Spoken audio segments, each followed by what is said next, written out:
Welcome to Manila Updates TV. Subscribe and press the bell icon for more updates. The headlines read like dispatches from a conflict zone, yet no war has been declared.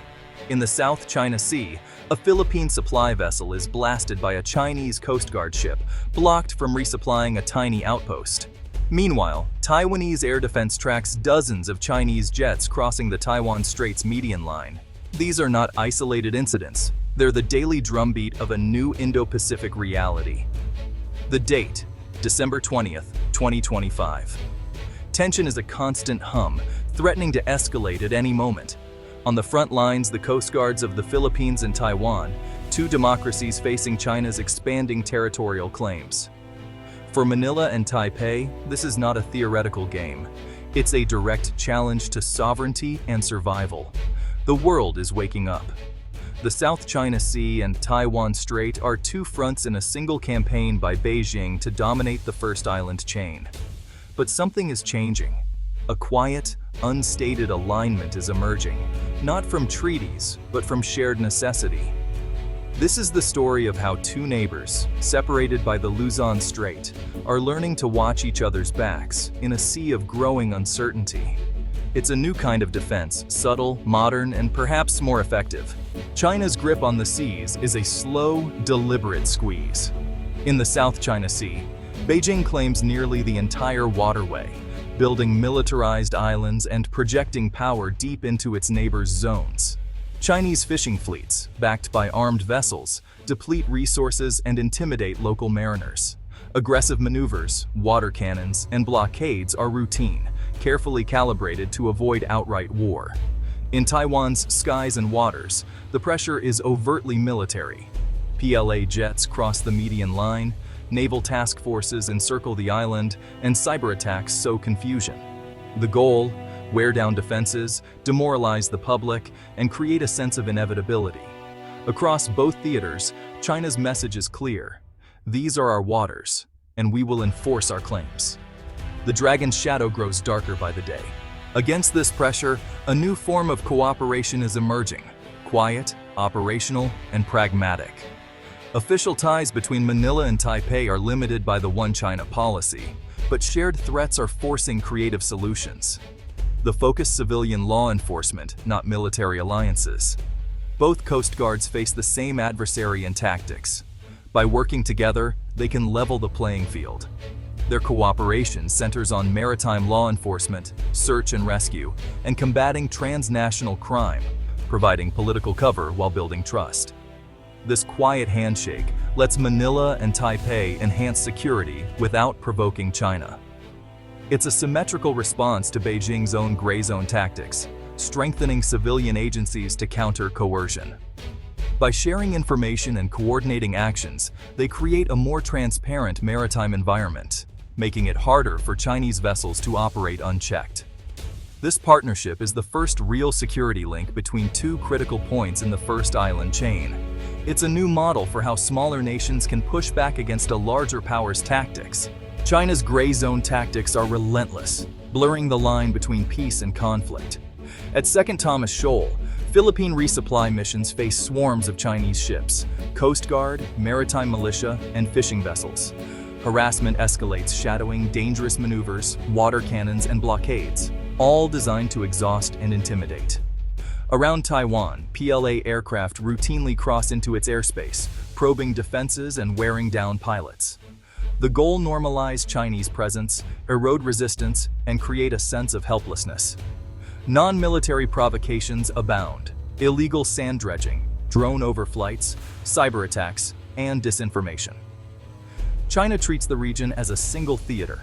Actions in the South China Sea and Taiwan Strait are two parts of the same strategy. For the Philippines and Taiwan, this is a daily siege, one that demands a coordinated response. The new Coast Guard alliance is their answer: resilience through cooperation, not escalation. By standing together, they complicate Beijing's playbook. The message: harassment will not go unanswered. Beijing sees the South China Sea and Taiwan Strait as parts of a single strategic objective: control the first island chain and push the US further out. Militarized islands anchor China's power projection, while subjugating Taiwan would shatter the chain and open the Pacific. In a crisis, China could coordinate blockades and invasions, using its flexible coast guard and militia across both theaters. The pressure on the Philippines and Taiwan often ebbs and flows in tandem, revealing a unified strategy. For too long, the region treated these as separate issues, but China has only one policy. The quiet cooperation between Manila and Taipei is a crucial recognition. A threat to one is a threat to the other. By adopting a shared strategic lens, they're building a more integrated defense. This shift complicates Beijing's calculations and strengthens regional resilience. The first island chain is no longer a series of isolated outposts. It's becoming a networked line of defense. The stakes have never been higher. The Luzon Strait, separating the Philippines and Taiwan, is a critical maritime choke point. It's the gateway from the South China Sea to the Pacific, a lifeline for China, but also a potential trap. Control of this strait means control of global trade routes and undersea data cables. For the PLA, it's the key route to encircle Taiwan.